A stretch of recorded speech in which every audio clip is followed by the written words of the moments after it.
Welcome to Who on a Life Sentence. I appreciate you guys coming to tap in with me, spend a little time. As you know, we're gonna always try to keep it entertaining. We're gonna try to learn something. I appreciate you guys for supporting the show. I'm gonna put the Cash App up. If you're able, hit the Cash App. If not, just enjoy the show with your ugly ass. Man, it's Friday. Today I had to bring y'all one of these bangers. Had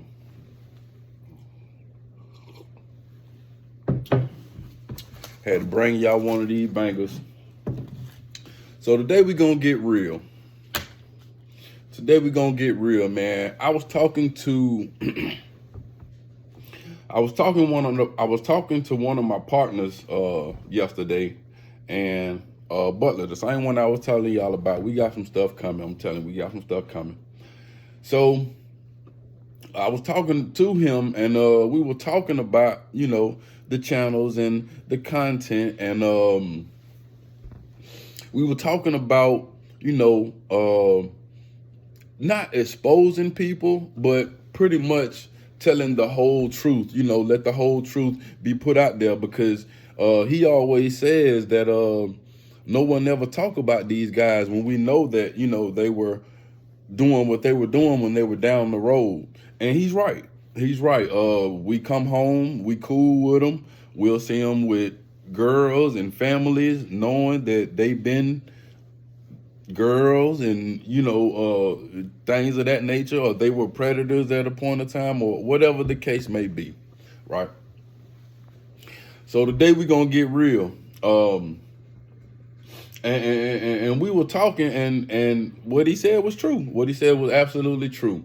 I totally agree. Think about it. And so, like I said, I gave a lot of thought to it. Fact of the matter is, these things weren't supposed to make it back out here to the world. That's coming from both ends, from victims and from predators, right? If you were in an institution, a bad institution like we were in Alto, and you had if something had happened to you, then it stayed in Alto. It stayed in the prisons, or the prison system.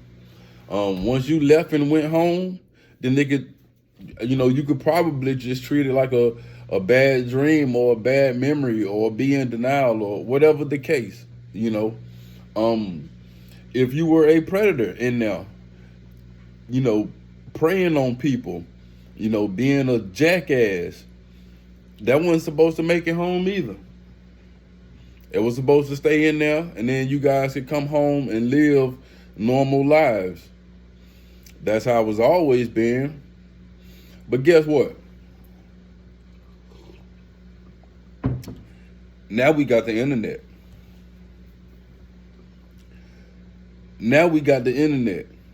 And I mean, it ain't no big thing. It ain't no big deal. But it is what it is. Now the internet. Now you guys can be. See, I don't like this exposed word, because ain't nobody trying to do that. The fact of the matter is, this is the way that I feel.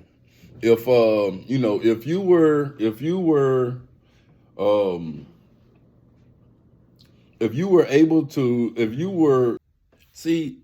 a fuck nigga, then you just a fuck nigga. And ain't no much way around changing that. I do think people do change. Don't get me wrong. Maybe you're not the same person that you were then, but for the most part, you still the same. You can't, y'all go in them institutions and then do all this stupid ass shit and then come out and then try to be normal. No, man, y'all deserve to be put front row and let everybody see what's really going on, who you really are. That's how, if you were man enough to do this bullshit back then when you thought that it couldn't get out, then stand up and take this whip stick. Fuck nigga. Just take this whipstick. But again, you know, we done got old. Everybody done got old, so it really not much use to it because you know it's a situation like if you coming home from prison and you 25 years old, 20 years old, 30 years old, of course you don't want to be coming home knowing you know you've been aped, you know what I mean, or you've been tampered with, you know what I mean, been played with, you know. You don't want that come home and everybody know that, cause then guess what? I mean, nobody goes to go to chain gang and get soft. Let's be real. Everybody that y'all know go to the chain gang. When them folk come out, they tough, they hard, right? So who were the victims? So yeah, man. So yeah. If I'm not mistaken, I don't think I have to look it up, but the truth ain't slander, right? So we'll just put that out there. So, and you know, most times I just tell you guys about my situations and what's going on with me. All right. Hit that like button, share and subscribe. I appreciate y'all for tapping in, man. So, again, now I went to prison on my 17th birthday. I spent my 17th birthday in diagnostic in Leearrendale State Prison. I'm gonna say this. My boy Danon on one of his recent posts, he said, y'all go check him out. I'm gonna put that up there for y'all. But he said on one of his posts, he said, you know, when it was Alto, not Leearrendale. And that's one of the things that used to go around heavy when we were down there. And what that used to mean is basically is the prison has gotten soft. When it was Alto, it was a lot meaner, a lot tougher, a lot rougher, hard to live. When it became Leearrendale, you know, they had done pretty much, for the most part, taking control over it and got it under control. Even though what's gonna happen, it just wasn't like it was in Alto. Maybe in Alto, they said you didn't stand a chance. So, so I went on my 17th birthday, and I can plainly remember the nurse. You know, when you're going through diagnostic, it's an evaluation, seeing how you are physically, if how you are mentally to the best that they can. You know, that determines you know, if you be able to work, or you know, if something wrong with your eyes, if you got anything you need it's almost like a prescription, but it's like I forgot what it is, but it's like saying if I shave my face, then I'll catch bumps, I'll get razor bumps. A profile, they give me like a profile that say I can have hair on my face, or you know, I got hemorrhoids, so I can't sit down too long, or I got a back problem, so I can't be on the top bunk. All these are profiles. You get these in diagnostic. In diagnostic, you spend all day up there seeing what's wrong with you, what's good with you, where you're going to be placed, where your house, such. And I clearly remember the nurse asking me, she was like, damn, baby, what's wrong? And what was wrong with me then was it was my birthday. I had already been locked up almost 3 years, but, you know, I was spending my 17th birthday, you know, being introduced into prison. And it just felt like a dream that would never end. And that's exactly how it felt. It just felt like a dream that was just getting worse and worse. So,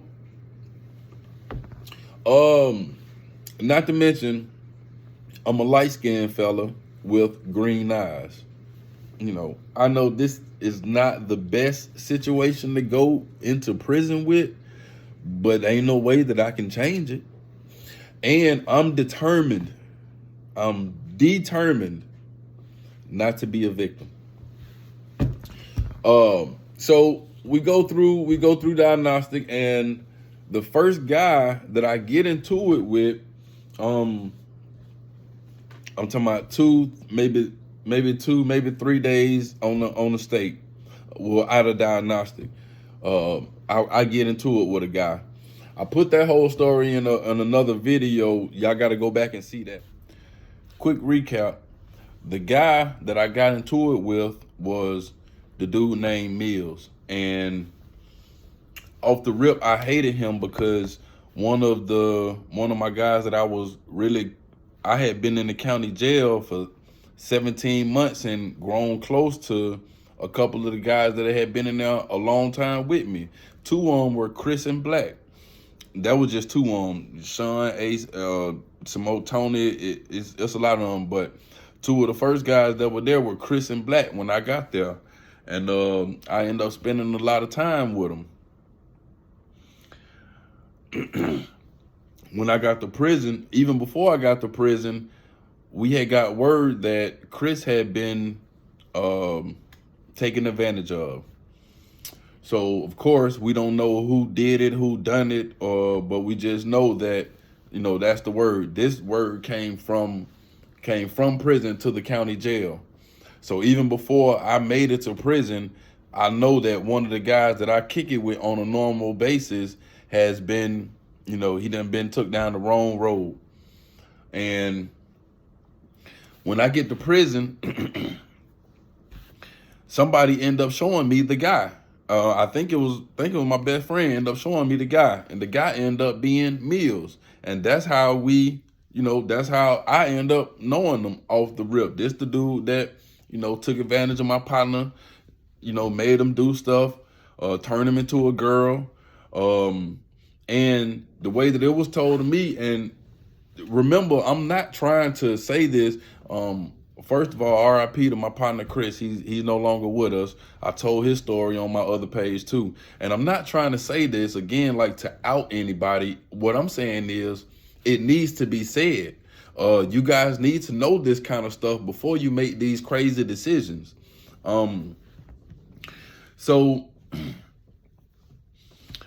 it was brought to my attention that, like, one time we had some kind of not us, but I'm saying juveniles, but there was some kind of altercation, and Chris got ready to, soldier up with the homeboys and ride with his team, and Mill sat him down and chumped him off, because one of the rules in prison was a boy, which is short for a fuck boy, wasn't allowed to do.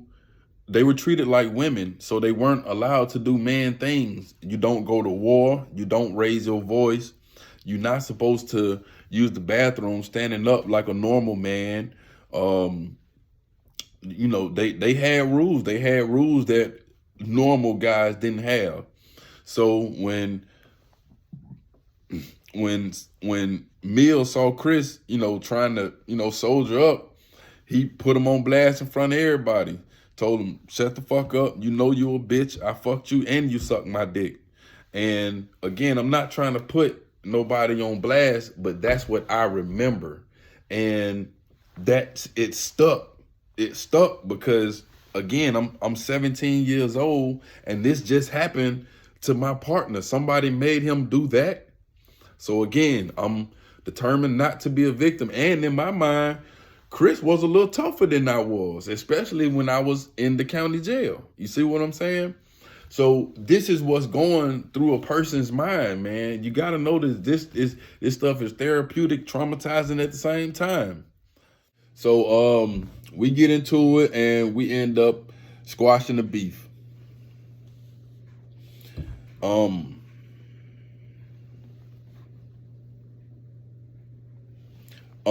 They were calling the guy Mills. I'll say that. They were calling the guy Mills. I ain't gonna put his real name in there. You know what I mean? So they were calling the guy Mills. Man, shout out to the juveniles of my era. I want to say we had the hardest juveniles of all time, hands down, period. Man, we had our gang didn't do nothing but train and gladiator school. We had nothing but soldiers. Lil B, Sean, Ace, DJ, Hassan, Lane, Moss, man, when I tell you, like, all these guys were just soldiers. They had a big country nigga. They can't. What that country nigga name was, man? I'm gonna get his name in a second, but he was kind of slow, but he was down to fight. I think he was from Augusta too. Big young nigga, but just naturally big, head like a watermelon, and just love to fight. And Moss was actually a little dude, man. Moss was about 5'6", 5'7", maybe 160, 150, 160 pounds, 175 pounds, maybe 160 pounds. He wasn't big at all, but he had big heart, and he wasn't gonna let you. He was gonna fight. He wasn't gonna take no shit.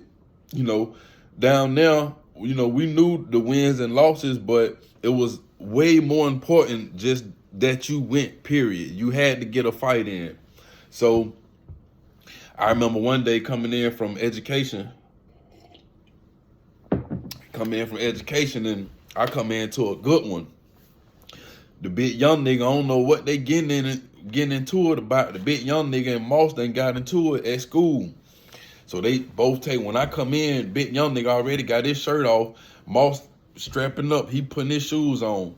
Moss going to in the bathroom on the white floor. They get to it. Now, the big young nigga, he kind of slow, but he ain't like, you know, he understand everything. He know it's wartime, and he handling business. You know, it's crazy because to be kind of slow, he thought he had a fight game, which made him fight, which actually made him have a fight game. So he doing this thing, and I can remember, I remember one time somebody telling me that Moss had like half of his foot got chopped off. So it would do something to his balance. And Moss was fighting like hell. He get in there, he'll scrap, he'll do his thing. But I think that throw off to his equilibrium, whatever his balance was, it would give him a disadvantage. So he fighting with the big young nigga. And he did pretty good. But I remember, like, at the end, I saw it clearly, man, when the big young nigga timed the uppercut perfectly and hit Moss. Bow! Knocked Moss to the ground. And that was the end of that fight. Either we had to do something else, or that was like maybe the third round, and Moss, you know, he let it go, right? He gave it up. So that's how I remember Moss, man. He was a soldier. He was a soldier. He was gonna go every time, and I had much respect for him for that. Yeah, man, that's how I remember Moss. And my best friend ended up squashing the beef. We got over that. Time goes on when I end up going to the block for the block is SMU. SMU is Special Management Unit. This is the hole. So I end up going to the hole for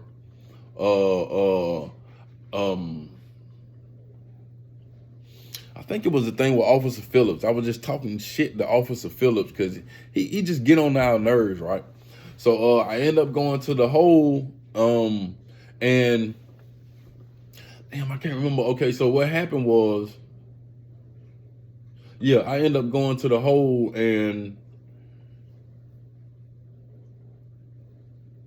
while I'm in the hole, that's okay. Because I remember now, it's 20 years ago. So while I'm in the hole, it had already been determined that the juveniles would be moved back up to A unit where we could be locked down because basically we were off the chain, couldn't control us. Excuse me. So while I'm in the hole, okay. While you in the hole, you get showers about 3 times a week. And they had already gave me the rules, period. You know what I mean? The crazy thing about it is I can't remember who gave me the rules, but I can remember knowing this stuff before it happened. Like I knew what should and should not be going on, you know, while I was in the hole before it happened. Saying that, you know, while I was in the shower, somebody had told me, you know, we had rules. When I first came, they told me, they were my best friend told me, the rules is, no matter how chunked off you is, you don't take a shower with your ass out, you know, trying to hide your meat. You don't do that. It don't matter how chunked off you is. That means no matter how small you are, you got to show it when you, because it's an open dorm. There are ain't no curtains. There are no holes for curtain hooks. Nothing. You could be taking a shower, someone walk right in the room, officer or inmate. I mean, and when they walk in, they're gonna be facing you right. It's almost like, man, it's so hard. I'll try to show y'all another video to or clip or something to show y'all what I mean. So when you can come in, so they open doors, they open showers. The rule is you are not to have your ass to everybody, you know, taking a shower, trying to hide your meat, because somebody gonna be looking at your butt. That's totally out. And it was another rule they told me.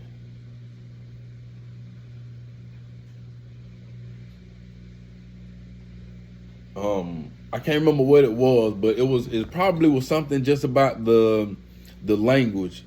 So the name calling off the rip was a no-no. And if any name calling was to be had, it was automatic violence, right? So, you know, I can't remember. I knew they told me about the rule about the shower. And I can't told me something else. Jadon crazy ass come and told me on our first day getting ready to go to eat. Jadon told me if somebody come and stick their finger in my tray to swing on them off the muscle. Shit. He told me to swing on them off the rip. And then he walked off. And I'm sitting there trying to figure out, was this nigga playing or was he serious? Oh yeah, y'all give me 1 second.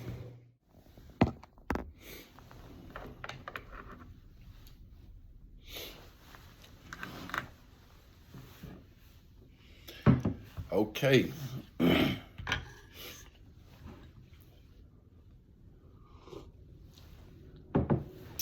Okay. So I want you to understand something.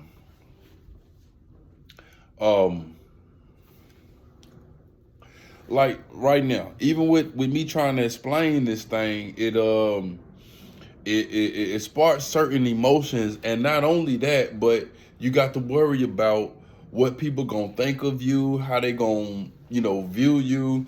But like I said, of course, now I'm an old man, and you know my life is pretty much set, so you know I don't have to worry about that. But you know, the normal person, they can't do that. You know what I mean? Especially a young man. You know, the average young man not gonna be able to look at it like that, right? So for the most part, I'm just gonna I keep on stumbling because I'm trying to remember. Plus, it's like, should I tell this stuff or should I not? When really I should just flow freely with it. So that's what I'm gonna attempt to do. Excuse me. And also remember, I got out of prison in 2007, but I left Alto in maybe 2005 or 4. So we going on like 20 years since I left Alto. So it's still kind of is not, it's clear, but I know it's 20 years. So boom, I end up going to the hole for fucking with Officer Phillips. And one thing that I know is, in the hole, even, you know, well, these were rules for the hole. In the hole, so they had this thing called burning you up. That means if someone burn you up, that basically means they masturbate off you the same way they be talking about squirreling the officers, or jacking off the officers. I went to the hole for jacking off the officers. These gay ass niggas do this shit to each other.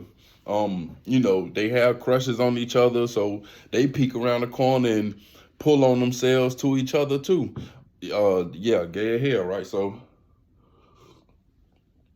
if somebody burns you up, that means they done handle their business, to your expense, whether you know it or not. You know what I mean? So so the rule was, in the shower, in the hole, you can't you couldn't touch your manhood. That's how it was given to me. If we in the shower and you next to me, you can't be touching your manhood excessively, because you trying me. You trying me. So boom, I go to the hole. I don't know how this happened. I don't know if this just happened to be a stroke of bad luck, or just I don't know. But I go to the shower, and I'm still a juvenile at this point, and Mill is in the block also. And when they run showers, they do everything together. Of course, we separated. We can't, but like, we go to shower together, wreck everything, but everything is isolated and in cages. Some kind of way, when I go to the shower this one day, I got Mill in the shower, then I got Chester in the shower, in the last shower. Chester, tall, light-skinned dude. He had to be about 25, 26, real goofy, but just always into trouble, just always into something, right? And from the moment that the officers unlocked Chester's handcuffs in the shower, he was trying to break out of the shower to go do something, and he did it. He ended up breaking out of the shower and went to go handle some business butt naked. Ended up getting caught, getting in trouble, or whatever it was. He completed his mission, right? And this just how it is when people been in the prison too long. They know the ins and outs, what they can and can't do, and whatever. So Mill in the shower next to me, and he said one or two things to me, because again, we had the altercation down in C unit. So, he said that, just what's up, and, what I mean, might have asked me about DJ, or, it wasn't nothing, because this ain't no time to be talking, but we just in the shower. And, I'm standing here, like I said, you got to keep your back to the, your front out. He doing the same thing, the water coming down this way, and even when we talking and stuff, he turning around, and I'm doing the same thing. But I keep watching to see if he wash himself too much. Because again, you with me in the shower, you can't do that. You don't even wash yourself, man. Just leave it alone. Just leave it alone completely, until you can get another shower or whatever. So I'm watching him, and I know I'm being short. I ain't giving no, I know I'm kind of being short or standoffish or whatever. Can't just be no 100% gravy vibes, because we grown men in the shower next to each other, and he has this stupid reputation, and we done had a falling out, right? So boom, shower go good. No incidents happen. They take me back to juvenile range. They take them back to their range. Everything keep going. I get what I get. I can't quite remember what they gave me. Probably gave me some time in the hole. If it was Officer Phillips, they just gave me a warning, and they sent me back to the hole. They sent me back to the dorm. Now, by this time, they done moved the extended juveniles to A unit. We were in C unit. C unit were open dorms, and they couldn't control us. When the dorms were open, they couldn't control us. All we did was fight and steal and gamble and just everything. A unit was not open dorms. They were cells. They were cells. I don't want to say a cell house, but it was a cell house, and two people to a room, so that they could lock us down. They could control us when they needed to. They moved the juveniles to A unit. It was two ranges, top range and the bottom range. Top range, for the most part, the two ranges were separated. The only time we would be together is if like we went to chow, we went to education, school, stuff like that, rec, whatever. But other than that, the ranges are separated. So when I come out the hole, I'm doing my thing. It's just like getting out of jail, man. You happy to see everybody. You've been in the hole for however long amount of time. I go down to the dorm, check to see where everybody at, like normal. And I notice Moss gone. They tell me he turned 18. He went across the yard. He went to ITP, G1. Cool. You trying to get you something to, they used to call it get your lungs out of pond, but I wasn't smoking then. So you trying to get you something to eat, get back acquainted, see everybody, see what's going on. While I'm down there, while I'm doing that, Tutu come beating on the window. Now Tutu was one of my partners from Atlanta. He was from the West Side, but he also knew that, he knew me, he knew everybody. He wanted the gang, and we were pretty wild. We held a pretty decent reputation down there, right? So Tutu come beating on the window. Boom, boom, boom, boom, boom. Tell somebody, get white boy. They come tell me, hey, Tutu want you. I go back to the window. I'm like, what going on? He like, bro, I gotta talk to you. I'm like, all right. He like, nah, I gotta talk to you. Now he kind of got me worried. Keep in mind, I'm 17 years old. He got me worried. So next time we go to chow, we get up. Me, Tutu. I know it was Black Boy. I can't remember if Bam was there. I can't remember everybody who was there. It was some of our old players too. They like I said, it's 20 years ago. And CJ gone. So we sitting at the table and the child, and he like, bro, listen. He like, man, Tutu had just come out the hole maybe a day before me. He like, bro, I was in the hole, man. The nigga Mill was telling people he burned you up. And when he tell me this, it's like it's like a punch to the chest for so many different reasons, right? It's like I can feel my inside kind of deflate. First of all, because it's a lie, and I know it's a lie. Second of all, because I know he probably did say it. Third of all, it brings a nightmare and put it right in your face. You know what I mean? Because people always want to know, like, did anybody try you? Were you ever tried down there? I ain't never been tried like somebody just straight up tried me, but they will try you with the trickery and the fuckery. And this is what this was. And I'll explain that, if I can a little bit later. So, like I said, so third of all, it bring that nightmare right to your face. Like, damn, bro, nigga done tried me. A nigga done tried. So so all I can get to say is I'm looking at Tutu and I'm like, bro. I'm like, man, bro. This, he like, white boy, look. He like, I wouldn't play with you, bro. He like, I swear to, he like, I heard this ain't something somebody told me. I heard this nigga talking to somebody else, and he was saying that y'all were in the shower and he burnt you up and you ain't do shit. Of course, I'm in the shower. In a cage, I can't do shit, but it didn't. That never happened, right? And the reason why it can't be mistaken, because there were actually two of us down there, light skinned with green eyes, but they weren't talking about Aaron. You know what I mean? At this point, they knew who I was.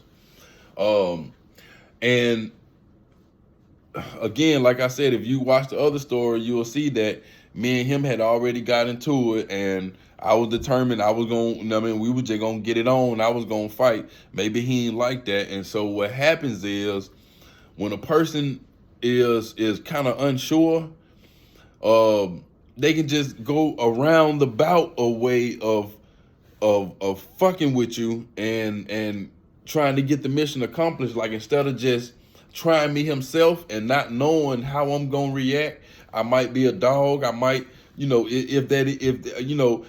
the thing about it is, when you try a person, then you gotta, my theory anyway, if you're gonna try a person, then you gotta kind of see some bitch in them in the first place. Something gotta remind you of a woman when you see them. Something feminine, some soft, some you want to cuddle up on them. So, when you decide you want to try somebody, you done already called them a bitch from just from goddamn say go. This, when oh my goodness, you see how I get, like, this was the anxiety. This shit really therapeutic. But even talking about this shit, right? So, what was I? He tell me, he like, yeah, I wouldn't play with you. I'm like, cool. He was telling somebody else, and we know it was you because it got the green eyes and whatever. And what I was trying to say is, so if he put out the rumor on me, if he tell the other predators, or he put it through the grapevine that he done that to me and I didn't respond, I don't do nothing, then he never has to try me, because one of them niggas gonna surely do the same thing, and they gonna crash out. They gonna basically crash out. They gonna think he did it, bruh, ain't do nothing, I'ma do it.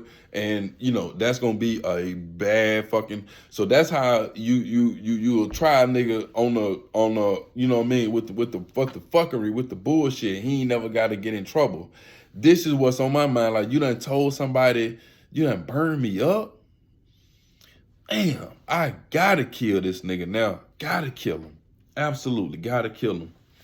So boom. So, and this is my partner DJ, homeboy from down the hill, from Savannah. But to be honest, that don't really mean much when you got these kind of politics in play. It's really like every man for itself. A word can go only so far. You see what I'm saying?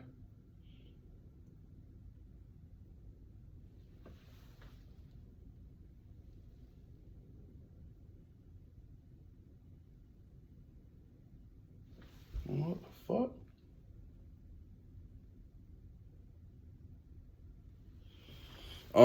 A word like that can only go so far. Your word ain't saving no. I mean, you know what I mean? It'll be how to be. But if a person not gonna stand up for themselves, then you might well not even try putting no word out. So, I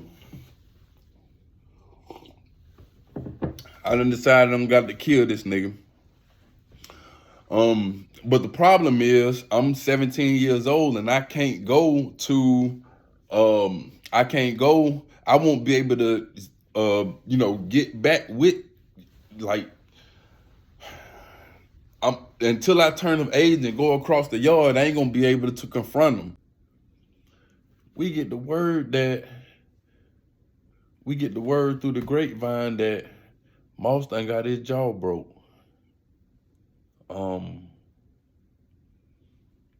And they said he got taken.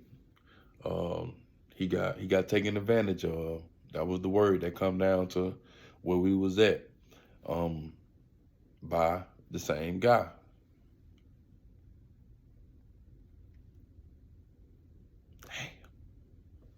For whatever happened, I couldn't even go to GED no more. Later on, I told you guys about I ended up getting in trouble and I had to stay in the hole until I turned 18 years old. And once I turned 18, once the bed became open, they sent me to ITP, which is Intensive Therapeutic Unit, Intensive Therapeutic Program, which is supposed to be like boot camp. Guess who was in the boot camp? Meals.